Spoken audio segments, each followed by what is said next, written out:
j'ai révélé une affaire qui pourrait aussi être considérée comme familiale. Une affaire d'une méchanceté inouïe où un jeune de 35 ans qui voyait l'avenir devant lui, avec 2 enfants, a été abattu. Un crime carrément avec des méthodes scientifiques, avec une barbarie assez inouïe et surtout encore quelque chose qui montre que ton ami peut devenir ton ennemi. Et c'est surtout lui, ton ennemi. Comme ton frère, que tu crois de ta tribu, est celui qui te tue. J'ai parlé d'Amel, qui est mort, qui a été retrouvé agonisant chez lui à Konolinga. Il était directeur d'une microfinance. Il avait fêté Pâques dans de très bonnes conditions, n'avait aucun malaise, aucune maladie. Mais il avait un souci. Le souci, c'est que la banque, ou plutôt la microfinance qu'il dirigeait, avait été pillée par des élites d'Akonolinga, avec en tête de série Monsieur le maire, Georges Akamba Asembe. J'ai donné quelques éléments. À peine ai-je lancé la boule d'essai, le ballon d'essai, que ce dernier s'est répandu un peu partout, courant à gauche, allant dans des réseaux sociaux, demandant des recours et des secours pour qu'on vienne dire que ce garçon était juste un malfrat, un détourneur, un voyou, un brigand. J'ai écouté tout ce qu'il a eu à faire, mais je vous le disais déjà, pris dans le piège, il allait faire que ce garçon soit enterré en toute précipitation. Et finalement, c'est ce qui a été entrepris. Levée de corps, puis petite veillée à toi, Meki, le 12 mai, vendredi.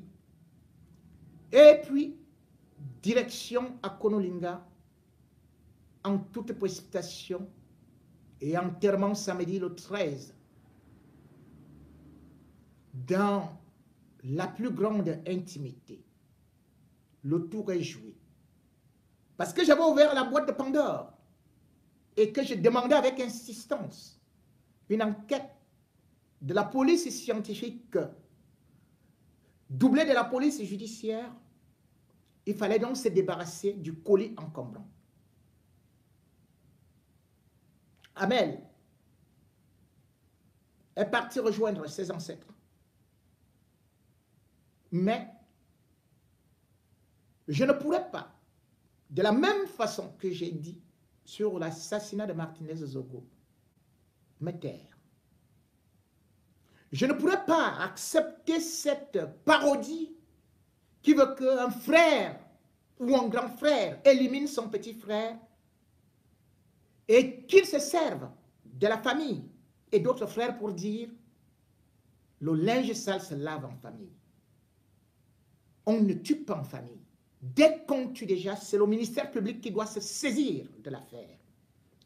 Et je vais demander au procureur de la République de poursuivre l'enquête, même comme je sais que à Konolinga, le maire, Georges Akamba Asembe, est très puissant, a un réseau influent et surtout a été député avant de devenir maire. Il a sorti toutes sortes d'éléments pour essayer de dire que ce monsieur, Amel, a eu à se suicider et que un produit phytosanitaire a été retrouvé à côté et mis sous scellé par la police. Tout ceci n'est que comédie. Le maire d'Akonolinga a prétexté que il n'y connaissait rien, n'était ni de près ni de loin par rapport à ce crime crapuleux et que justement il n'avait ni compte ni rien et qu'il n'avait jamais pris ne serait-ce qu'un crédit. Quand il a parlé avec beaucoup de membres de sa famille, beaucoup de ses amis qui sont aussi haut placés, il a accusé Amel que pendant le conseil d'administration du vendredi saint, eh bien, on avait constaté qu'il y avait un trou et on a demandé à Amel où se trouvait l'argent. Il a dit que c'était 26 millions, que c'était dans les caisses. Mais cependant, on a fouillé, on n'avait rien trouvé. Et puis, oubliant cette première version, le maire a raconté que Amel avait détourné 100 millions de francs CFA. 100 millions. Et que il était attendu pour un conseil d'administration. C'est pour cela donc qu'il a préféré se suicider. Et pour bien organiser, le maire, pour tirer la couverture de son côté, Georges Akamba Sembe, a monté un scénario pour dire que non, la porte centrale était fermée. Et puis, personne ne pouvait donc entrer là-bas.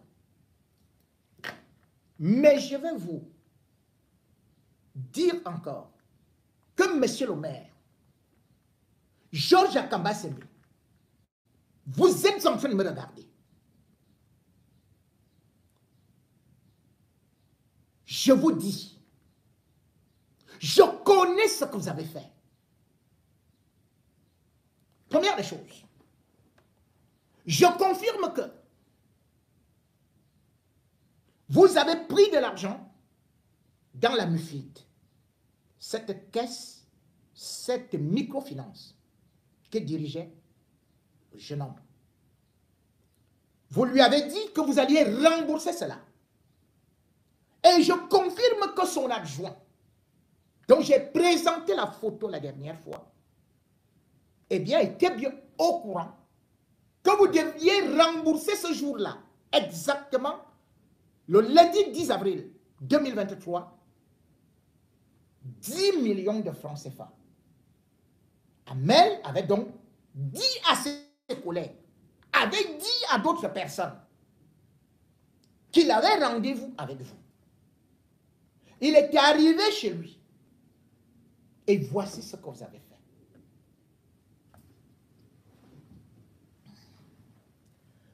Vous avez envoyé votre frère. Vous l'avez chargé d'éliminer Amel. Votre grand frère s'appelle Asembe Asembe. Il est connu sous le sobriquet du général Ngansou. C'est lui qui était chargé de l'opération.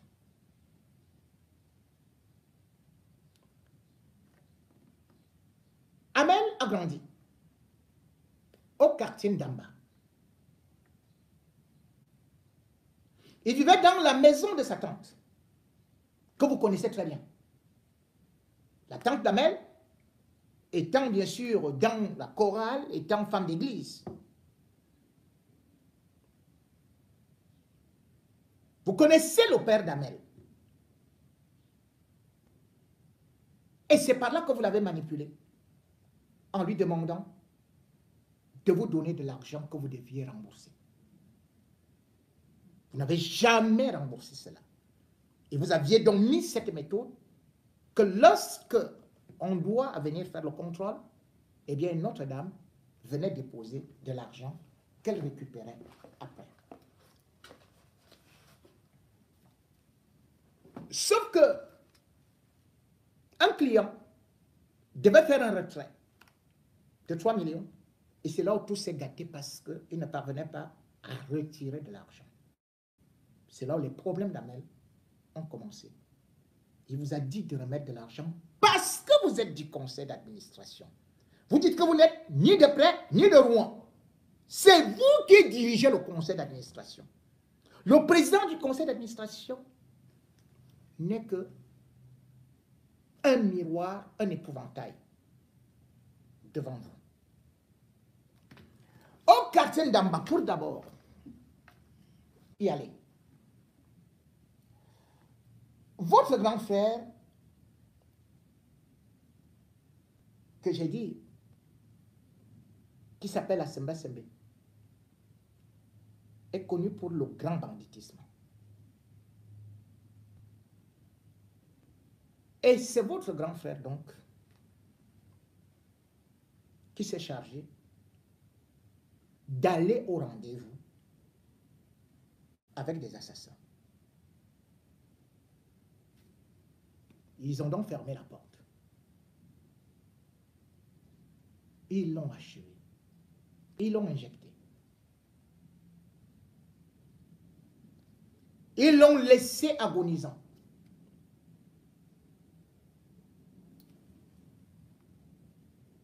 Ils sont sortis par la fenêtre pour dire que c'est lui-même qui avait fermé les portes, que c'est Amel qui avait fermé la porte.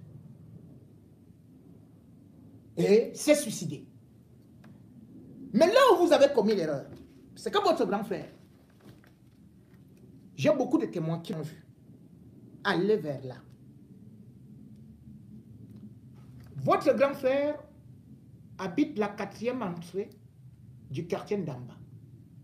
Le quartier d'Amba a 8 entrées. Amel habitait la 3e entrée. Lorsque ça a été fait, ils sont partis. Vous dites qu'Amel s'est suicidé. Parce qu'il avait peur de quoi? Si quelqu'un détourne 100 millions, a-t-il besoin de se suicider? Mais il prend la tangente. Amel habitait encore chez sa tante, la maman d'Yvonne, avec qui vous collaborez. Et donc je connais vos conversations. Tout cela que vous avez contacté, je connais tout ce qui s'est dit. Quelqu'un vole 100 millions dans les caisses d'une banque ou d'une microfinance. Qu'est-ce qu'il fait encore au Cameroun? Pourquoi il se suicide? Pourquoi il n'a pas d'habit? Pourquoi il n'a pas, pourquoi il ne dote pas sa femme? Pourquoi ses enfants sont en haillons alors qu'il a volé 100 millions? Quand tu voles 100 millions, tu prends fuite. Deuxième des choses, monsieur le maire, quand on veut se suicider, parce qu'Amel était un grand croyant, il sait très bien que le suicide conduit directement en enfer. Deuxième des choses, même quand Monseigneur Bala, on a fabriqué son assassinat, et il y a eu au moins une lettre qui a été laissée. Je suis dans l'eau. Mais votre grand frère est tellement idiot qu'il n'a même pas fait rédiger un mot à Amel pour dire au moins au revoir à sa tendre compagne, à ses 2 enfants. Il n'y a pas de lettre, pas d'explication, rien. Il vient chez lui, il se suicide alors qu'il a 100 millions. Alors là, bravo. Mais monsieur le maire, là où vous vous trompez, là où vous avez encore commis l'erreur, c'est qu'il s'est enfermé dans sa maison. Il s'est suicidé là-bas. Comment le portable de Amel a fait pour disparaître? L'ordinateur d'Amel a fait pour disparaître. Les 2 téléphones on fait comment pour disparaître? Puisque vous dites que c'est un suicide. Je vous ai dit que j'ai contacté des médecins. J'ai contacté des gens à Yaoundé, à l'hôpital, qui m'ont dit qu'il y a 0 suicide. C'est un assassinat.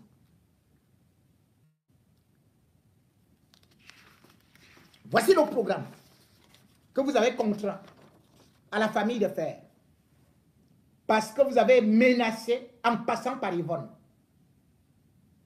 Voici donc le programme pour que Amel soit rapidement enterré et qu'on boucle l'affaire. Voilà ça.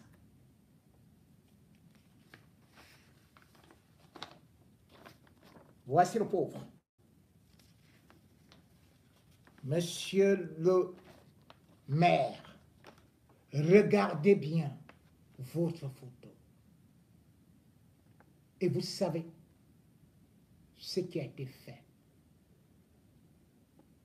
Et vous savez pourquoi vous l'avez fait. Sauf que vous l'avez très mal fait. Il y a un témoin que la justice devrait exploiter. C'est l'adjoint d'Amel. Même si vous allez l'acheter, il a déclaré devant plusieurs personnes que Amel lui a dit qu'il venait vous rencontrer. Pourquoi? Il y a cette dame que je remets encore, qui est partie découvrir que Amel était couché, qui devrait être exploité. Voilà. Voilà Amel qui prenait sa dernière communion avant sa mort. Et ici, nous sommes dimanche de Pâques et lundi de Pâques. Cet homme ressemblait-il à quelqu'un qui devrait se suicider? Était-il stressé?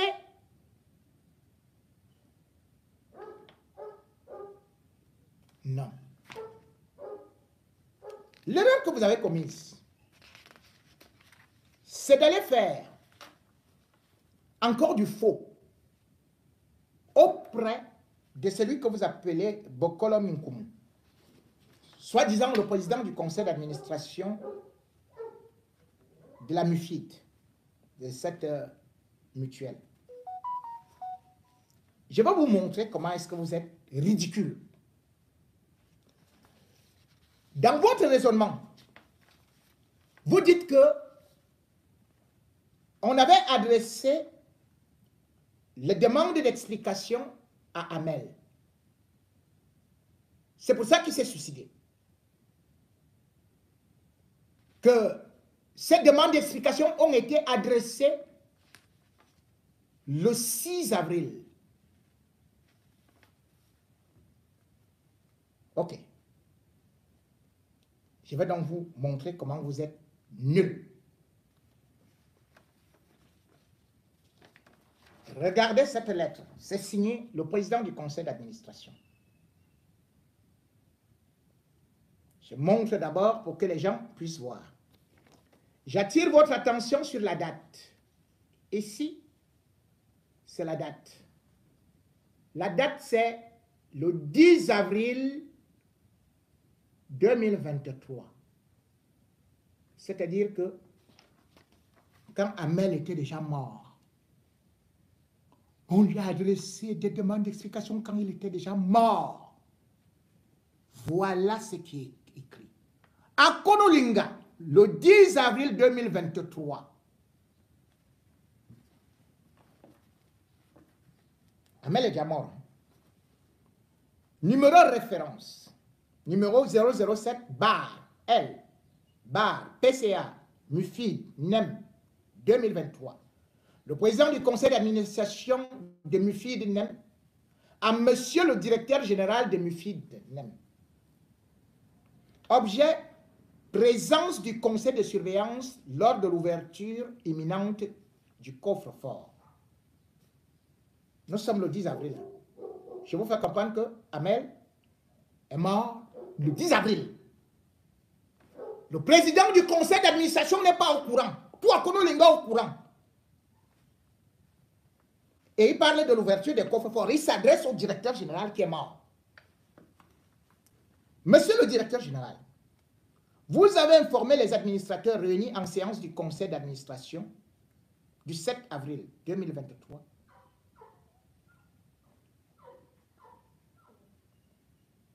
que les demandes de retrait en instance le sont à cause du blocage du coffre-fort qui est en panne et de l'indisponibilité du dépanneur habituel. Vous avez également annoncé que ce dépanneur serait là dans les prochains jours. Dans les prochains jours. Et faisant suite, j'ai l'honneur de vous rappeler les résolutions ci-après du conseil d'administration du 7 avril 2023 auxquelles vous avez pris personnellement part. Le conseil de surveillance est en mission de contrôle à la MUFID NEM dès ce lundi 10 avril 2023. Vous devrez prendre des dispositions afin qu'au moins un des membres du conseil de surveillance en contrôle soit présent lors du déblocage et de l'ouverture du coffre-fort par le dépanneur, afin de constater ensemble les disponibilités financières à l'intérieur. Dans l'attente, je vous prie d'agréer, Monsieur le Directeur Général, l'expression de ma considération distinguée. Le président du conseil d'administration, Bokolo Minkumu. Je dis bien que nous sommes le 10 avril 2023.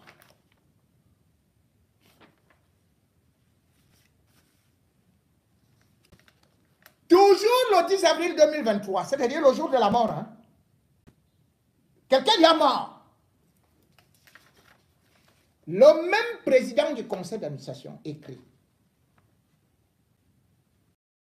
Le président du conseil, à Konolinga, le 10 avril 2023, le président du conseil d'administration de MUFID, à monsieur le directeur général de MUFID NEM, demande d'explication suite à la non-satisfaction des demandes de retrait de certains mutualistes.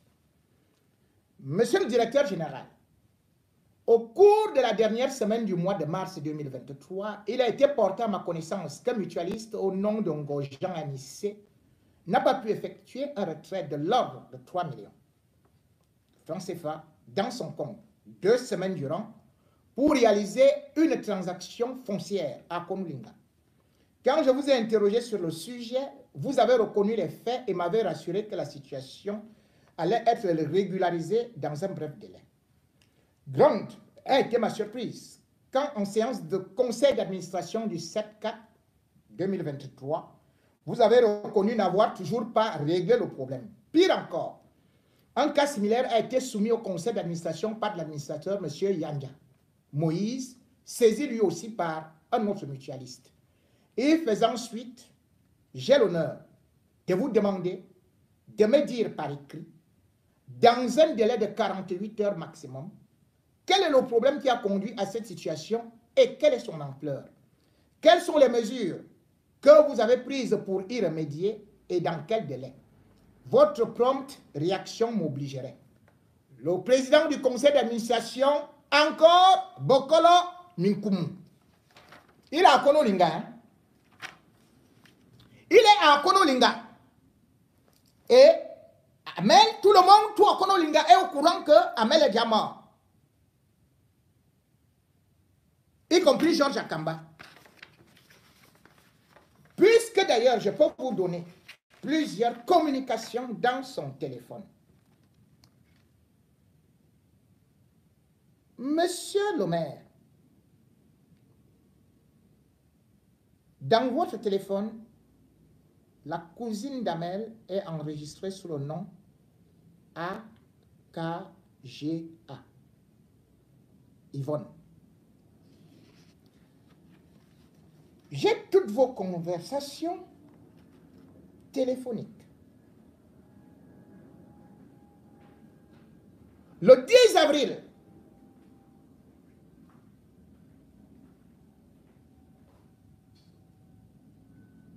je peux d'ailleurs vous dire que je ne veux pas vous dire tout.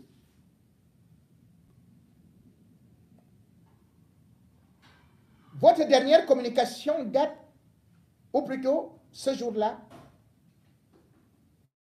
était à 21h30. Il y a d'abord des communications à 21h21. je mets les opérateurs à défi d'aller vérifier. Et Yvonne, présente ton téléphone à ta famille. Si tu ne dis pas tout ce que tu as causé avec M. le maire, je vais l'afficher. Mais je peux te dire que tu as commencé par dire bonsoir, M. le maire. N'est-ce pas, M. le maire? J'ai toutes vos conversations depuis fort longtemps. Vous voulez discuter avec moi? Monsieur Georges Akamba, monsieur le maire, je vous donne d'abord vos téléphones. Vous avez deux, avec lesquels vous opérez. Vous avez un numéro qui est bien sûr le 6 99 99 99 17. Si vous voulez, cherchez tout de suite là. Même vous qui êtes là-bas au deuil, appelez, vous allez voir, ça va sonner. Si vous êtes à l'étranger, composez le 00 237 6 99 99 99 encore 17. Vous allez voir, ça va sonner. Et je vais lui dire tout ce qu'il y a dans son téléphone. Monsieur le maire, je vais vous donner votre deuxième téléphone.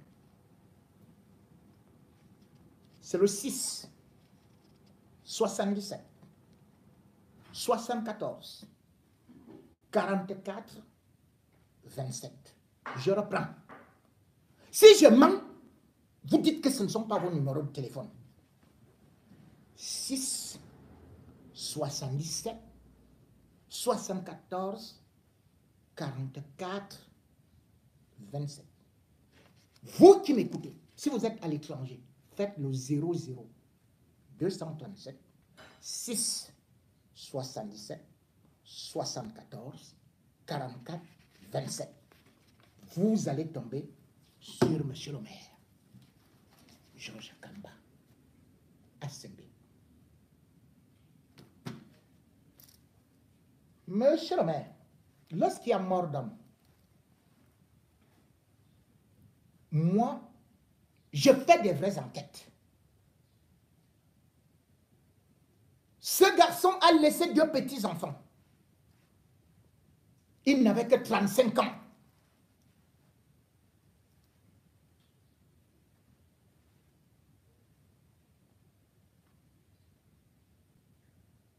Oui, peut-être vous n'avez pas d'enfant. Mais moi, je sais que vous en avez adopté au niveau de la famille. L'adoption veut dire que vous avez le cœur d'un parent. Parce qu'un enfant adopté, ou un enfant que vous élevez, est votre enfant. Peut-être que vous n'avez pas ce cœur de savoir ce que c'est que faire mal à un enfant ou à son parent. Surtout comme ils sont comme ça là, tout petits.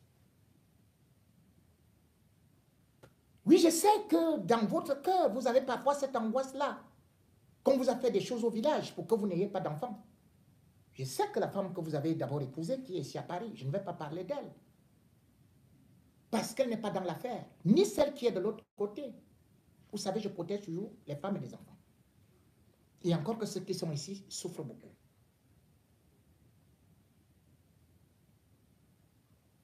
Mais ce que je vous dis, c'est que vous avez pris de l'argent chez ce garçon Armel.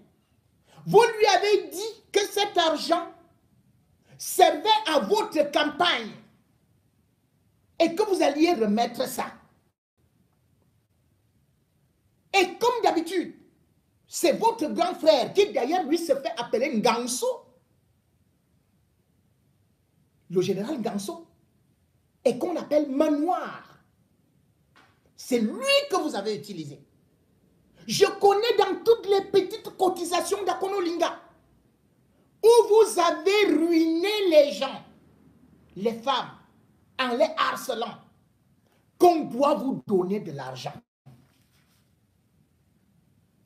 Même monsieur le maire, ce qui est navrant, c'est que pour cette somme d'argent que vous deviez à la mutuelle, que la seule solution que vous ayez trouvée, c'est d'éliminer ce monsieur, ce garçon. Vous dites que votre nom n'est pas là. Effectivement, votre nom n'est jamais là. Mais comment vous avez fait pour être au conseil d'administration dans une mutuelle où vous n'avez pas de compte, comme vous dites? Dites-moi, ça s'est passé comment?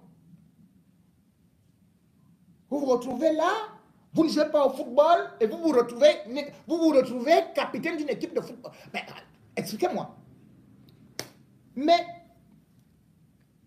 je vais cependant vous dire, je connais les problèmes d'argent que vous avez depuis. Vous saviez que vous aviez un terrain à Yaoundé que vous vouliez vendre. Quand votre maman est décédée là, avant même qu'elle ne décède, un terrain de 3000 mètres carrés. C'est encore une escroquerie parce que vous aimez détourner.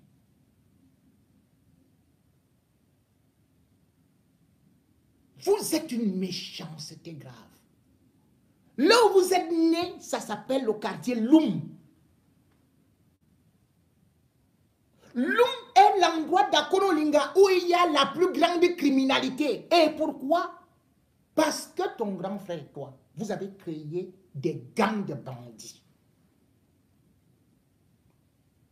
On tue les gens là-bas. On enlève le sexe. On crève les yeux. Vous connaissez ce qui se passe à côté de Total souvent. Les gens ont été dépassés. Et c'est ces gangs-là que vous avez utilisés même pour devenir ce que vous êtes actuellement au niveau d'Akonolinga. Des détournements. Et surtout, vous avez imposé des gens. Quand je fais mon enquête, je sais où frapper. Je ne voudrais pas accabler le député en cours dedans, que je connais très bien. Mais monsieur le député, qui était derrière ce maire-là, qui lui aussi a été député, et qui est en train de vous entraîner dans le fossé. Il est en train de vous entraîner dans le fossé. Dites-lui que vous me connaissez. Et vous connaissez mes méthodes. Et vous connaissez que quand je fais mon enquête, je vais jusqu'au fond. Lorsque je vais continuer cette enquête, ça risque de vous éclabousser. Toutes ces autorités qui manipulent là, je vous regarde. Faites semblant d'enterrer ce dossier. Je vais vous étaler.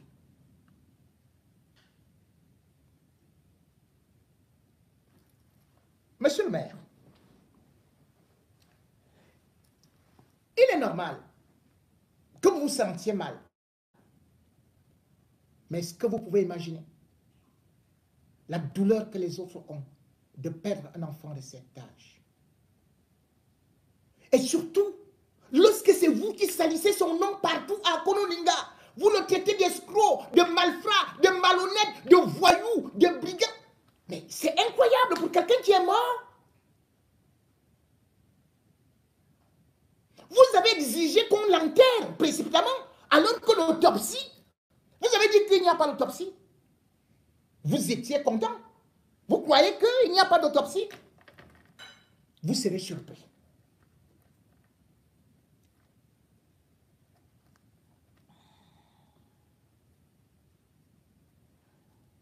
Demandez à Sembe, Daniel, votre frère.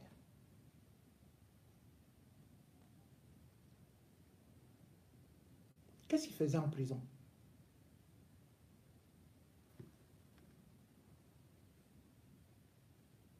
Vous l'avez envoyé, il voulait déjà tuer celui qui était là, comme maire. Parce que vous vouliez prendre sa place. Il s'appelle Issama. Issama Joseph. Vous avez utilisé votre frère pour faire de la terreur. Il est allé en prison. Et vous l'avez sorti de la prison. Avec quel argent? En escroquant les élites et les populations. vous avez organisé une quête en disant que vous alliez reconstruire la maison du parti d'Akonolinga, du RDPC. Parce que vous êtes, bien sûr, le président de la section RDPC d'Union Mfumu. Les présidents de sous-section ont fait la collecte d'argent. Ils vous ont remis ça à main propre. C'était 28 millions. Où est cette maison du parti? Vous avez tout bouffé. Et vous avez utilisé une partie pour aller libérer votre frère qui était en prison. Vous êtes parti corrompre les magistrats. C'est comme ça que vous fonctionnez. Et maintenant, vous l'avez encore utilisé lors des élections régionales du 6 décembre pour aller terroriser celle qui était pourtant la présidente de commission départementale, en la personne de Madame Nicole Okala Bilay. Elle est sénatrice.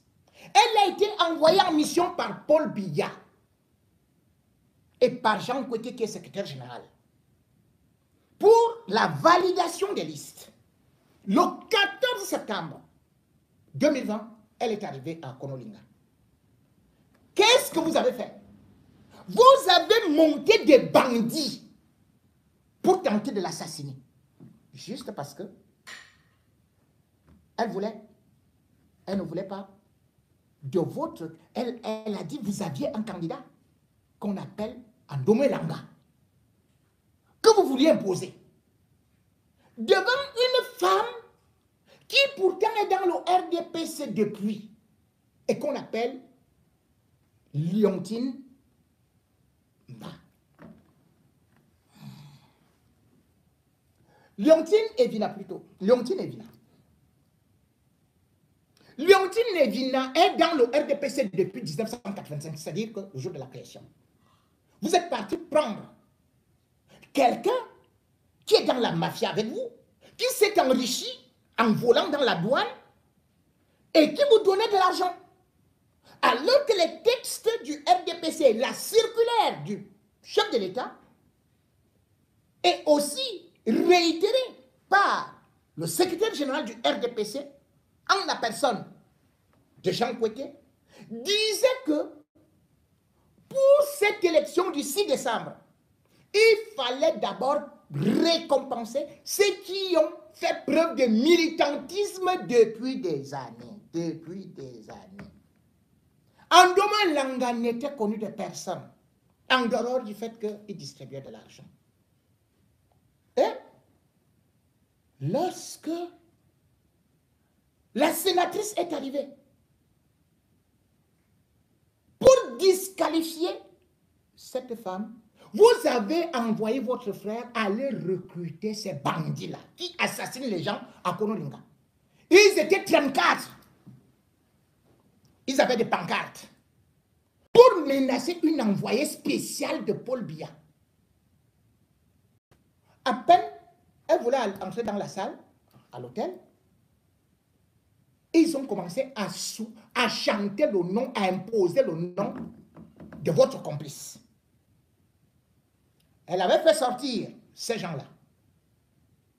Malgré tout, la réunion devait se poursuivre dans un hôtel de la place. Je ne veux pas donner le nom parce que je ne fais pas de la publicité.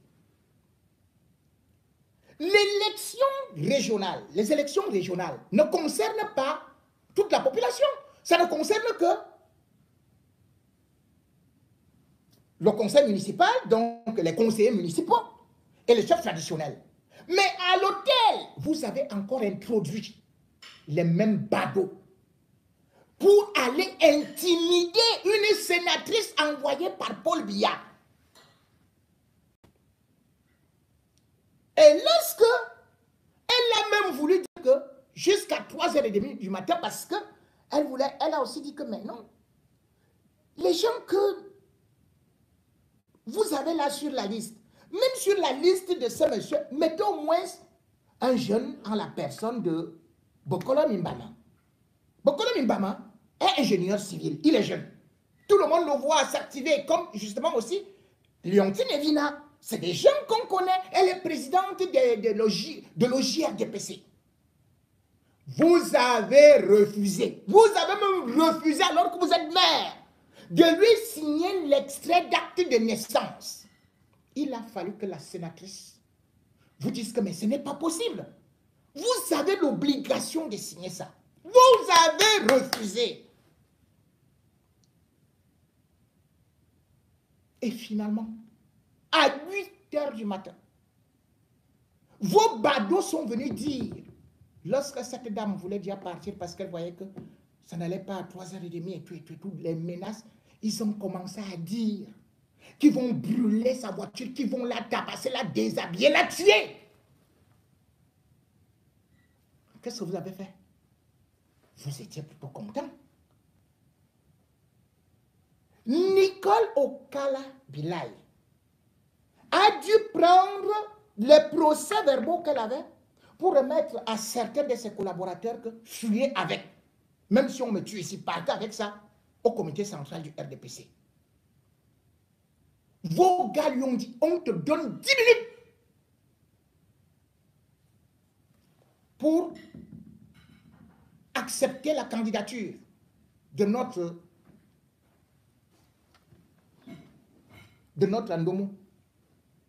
Andomo Elanga.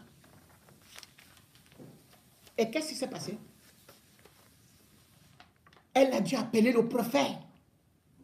C'est la gendarmerie qui est venue l'escorter jusqu'à la sortie de la ville. Vous étiez content de votre sale coup? Voilà toute une sénatrice que vous avez montée des gens pour aller tuer en plein jour. Et vous dites que vous êtes bon. Vous dites que vous croyez en Dieu, que vous ne faites pas du mal. Alors que tout le monde sait que c'est vous qui dirigez les groupes de bandits, que c'est vous qui montez. Et d'ailleurs, une fois là, toujours vous avez monté quelque chose contre Tandakuna. Je vais y revenir. Parce que chez vous, quand il y a de l'argent, vous avez des mains sales. Vous avez toujours volé. Vous allez nier? Qui a tué Yves-Michel Fosso? Ce n'est pas vous.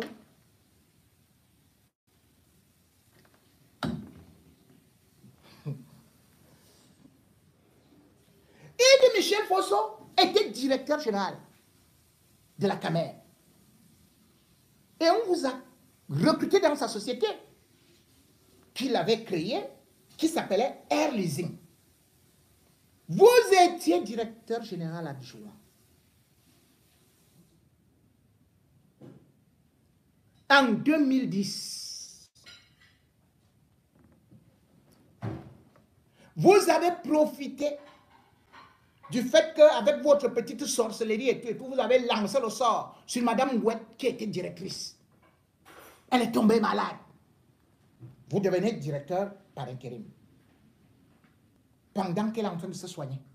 Vous êtes parti voir Essimi Menyi, qui était à l'époque ministre des Finances. Nous sommes en 2010. En avril 2010, Essimi Menyi a fait un virement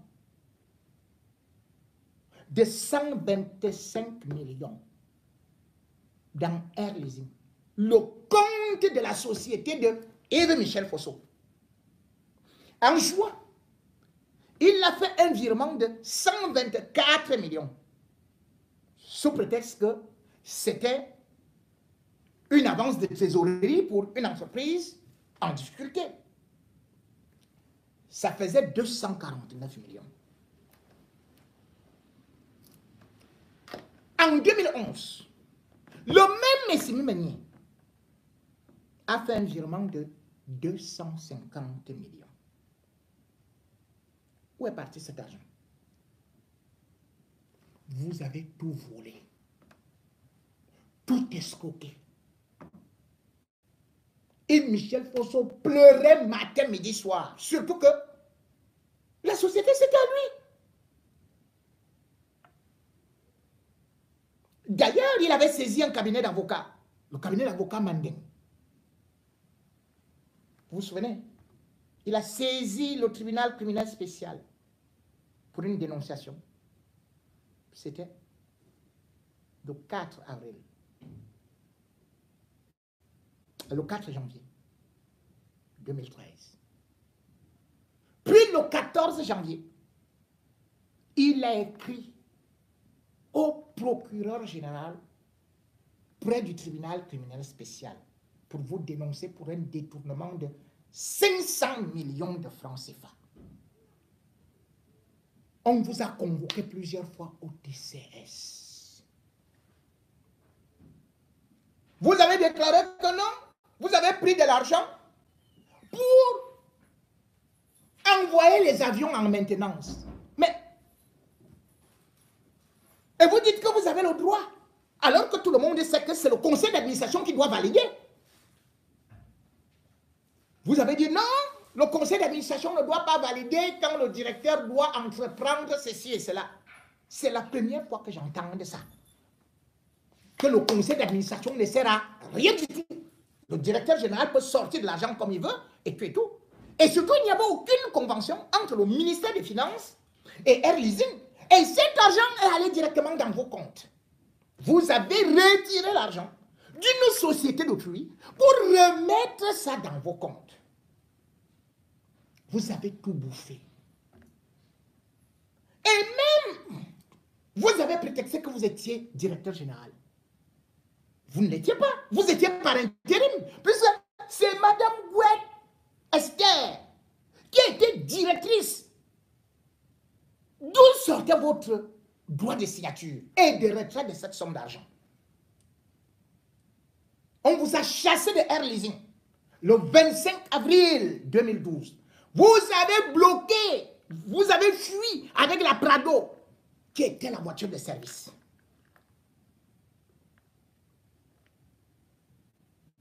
C'est en 2013 qu'on a récupéré ça. Vous êtes devenu député avec cet argent parce que vous ne vouliez pas aller en prison. Vous êtes maintenant maire parce que vous savez que on vous a tellement convoqué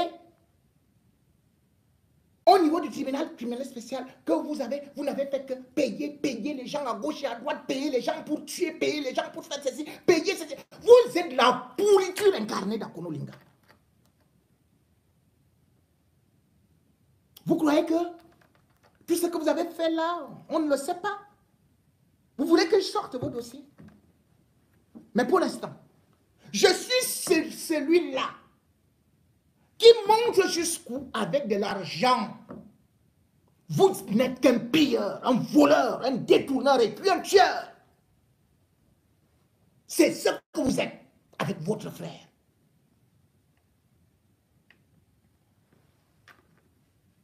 J'espère au moins que l'Union Infoumou aura quelqu'un qui pourra être un peu plus digne. Mais pour l'argent volé à la Bissec, dans le compte de Yves-Michel Fosso, et particulièrement de son entreprise Air Leasing, vous avez utilisé les mêmes outils de défense que vous utilisez aujourd'hui contre Amel. Mais ce qui me déçoit, c'est Yvonne. Yvonne, tu as perdu ton mari. On me disait qu'il était très riche. Tu habites à Koumdouma, Yaoundé. Je connais tout ce qui se passe là-bas. Explique-toi avec ta famille. Tu n'as pas tué Amel, je ne le dis pas. Mais tu sais ce qui s'est passé. Mais parce que tu es dans la politique avec ce monsieur, et parce que vous faites vos choses qui sont compliquées, tu as préféré te laver rapidement les mains, marcher comme le maire te le dit, parce qu'il a prétexté, parce qu'il a osé dire qu'il allait tantôt porter plainte, qu'il allait vous mettre les fesses en l'air. Tu n'as donc pas été digne. Tu ne mérites plus le respect, ni la confiance de cette famille, où on te prenait pour un exemple. Exemple de réussite. parce que tu es assise sur une certaine fortune qui est si volatile. Parce que comme volatile.